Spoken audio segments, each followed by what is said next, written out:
Finally মই এটা অনুৰোধ কৰিম, অহাকালি পঞ্চায়তৰ ৰিজাল্ট দিব, ভালো হ'ব, কৰবাত বেয়া হ'ব, কৰবাত ভাল হ'ব, কিন্তু আজিৰ দিনটো ভাল হলেও বহুত উৎসাহ দেখুৱাৰ সময় নহয়। কাৰণ ভোট নিদিয়াজন মানুহেও কিন্তু সেনা বাহিনীৰ লগত আছে, দিয়াজন বিজেপিৰ লগত আছে, কিন্তু নিদিয়াজনো সেনা বাহিনীৰ লগত আছে।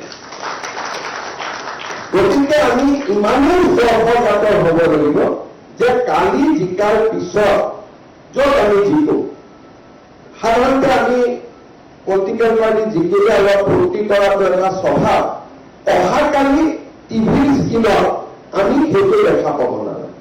সকলোকে আমি স্পষ্ট নিৰ্দেশ পঠাব লাগে যে কালি ৰাইজৰ যিয়েই আদেশ নহওক কিয় তাক আমি কালি বিনম্ৰতাৰে সৈতে ল'ব লাগে। আমাৰ কিছুমান আৰু হয়তো মন্ত্ৰী বিধায়কসকলকো কাউন্টিং হলত যাব মানা কৰিম, কাৰণ তেওঁলোক গ'লে আমাৰ সমৰ্থকসকলে কেতিয়াবা আবেলি গৈ হিমন্ত বিশ্ব শৰ্মা জিন্দাবাদ, দিলীপ শইকীয়া জিন্দাবাদ, এতিয়া আমাৰ জিন্দাবাদ দিয়া সময় নহয়, নৰেন্দ্ৰ মোদী আৰু সেনা বাহিনী এই জিন্দাবাদে আজি আৰু কাৰো জিন্দাবাদৰ সময় দিয়া নহয়। সেইকাৰণে আমি তলত স্পষ্টভাৱে খবৰ পঠাব লাগে যে হৰা কেন্দ্ৰীয়জনো কিন্তু ভাৰতৰ সেনাৰ লগত আছে।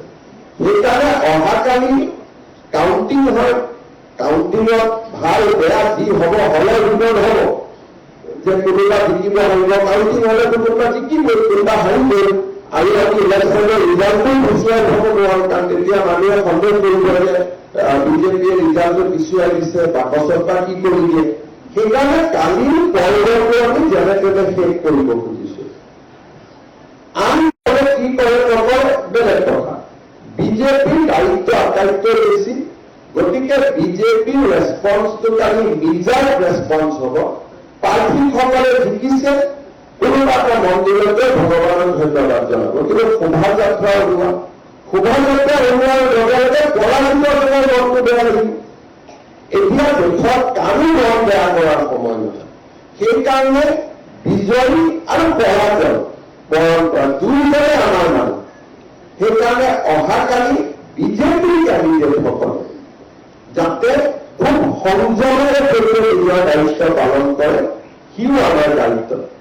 ফাইনেলি মই এটা অনুৰোধ কৰিম, অহাকালি পঞ্চায়তৰ ৰিজাল্ট দিব, ভালো হ'ব, কৰবাত বেয়া হ'ব, কৰবাত ভাল হ'ব, কিন্তু আজিৰ দিনটো ভাল হলেও বহুত উৎসাহ দেখুৱাৰ সময় নহয়। কাৰণ ভোট নিদিয়াজন মানুহেও কিন্তু সেনা বাহিনীৰ লগত আছে, দিয়াজন বিজেপিৰ লগত আছে, কিন্তু নিদিয়াজনো সেনা বাহিনীৰ লগত আছে।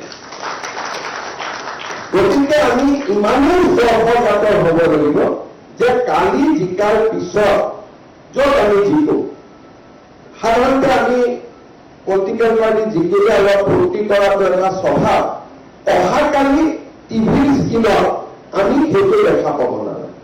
সকলোকে আমি স্পষ্ট নিৰ্দেশ পঠাব লাগে যে কালি ৰাইজৰ যিয়েই আদেশ নহওক কিয় তাক আমি কালি বিনম্ৰতাৰে সৈতে ল'ব লাগে। আমাৰ কিছুমান আৰু হয়তো মন্ত্ৰী বিধায়কসকলকো কাউন্টিং হলত যাব মানা কৰিম, কাৰণ তেওঁলোক গ'লে আমাৰ সমৰ্থকসকলে কেতিয়াবা আবেলি গৈ হিমন্ত বিশ্ব শৰ্মা জিন্দাবাদ, দিলীপ শইকীয়া জিন্দাবাদ, এতিয়া আমাৰ জিন্দাবাদ দিয়া সময় নহয়, নৰেন্দ্ৰ মোদী আৰু সেনা বাহিনী এই জিন্দাবাদে আজি আৰু কাৰো জিন্দাবাদৰ সময় দিয়া নহয়। সেইকাৰণে আমি তলত স্পষ্টভাৱে খবৰ পঠাব লাগে যে হৰা কেন্দ্ৰীয়জনো কিন্তু ভাৰতৰ সেনাৰ লগত আছে। সেইকাৰণে অহাকালি কাউন্টিং হয়, কাউন্টিঙত ভাল বেয়া যি হ'ব হলৰ ভিতৰত হ'ব, যে কোনোবা জিকিব লাগিব, কাউন্টিং হলে কোনোবা জিকিবই, কোনোবা হাৰিবই, আৰু আমি ইলেকশ্যনৰ ৰিজাল্টটো পিছুৱাই থব নোৱাৰো, কাৰণ তেতিয়া মানুহে সন্দেহ কৰিব যে বিজেপিয়ে ৰিজাল্টটো পিছুৱাই দিছে, বাকচত বা কি কৰি দিয়ে। সেইকাৰণে কালিৰ পৰ্বটো আমি যেনে তেনে শেষ কৰিব খুজিছো। আন কি কৰে নকৰে বেলেগ কথা, বিজেপিৰ দায়িত্ব আটাইতকৈ বেছি। গতিকে বিজেপিৰ ৰেছপন্সটো কালি নিজাৰ ৰেছপন্স হ'ব। প্ৰাৰ্থীসকলে জিকিছে, কোনোবা এটা মন্দিৰতে ভগৱানক ধন্যবাদ জনাব, কিন্তু শোভাযাত্ৰা ওলোৱা, শোভাযাত্ৰা ওলোৱাৰ লগে লগে পৰাজিতজনৰ মনটো বেয়া লাগিব। এতিয়া দেশত কাৰো মন বেয়া কৰাৰ সময় নহয়। সেইকাৰণে বিজয়ী আৰু পৰাজয় পৰম্পৰা দুয়োটাই আমাৰ মানুহ। সেইকাৰণে অহাকালি বিজেপিৰ কেণ্ডিডেটসকলে যাতে খুব সংযমেৰে নিজৰ দায়িত্ব পালন কৰে, সিও আমাৰ দায়িত্ব।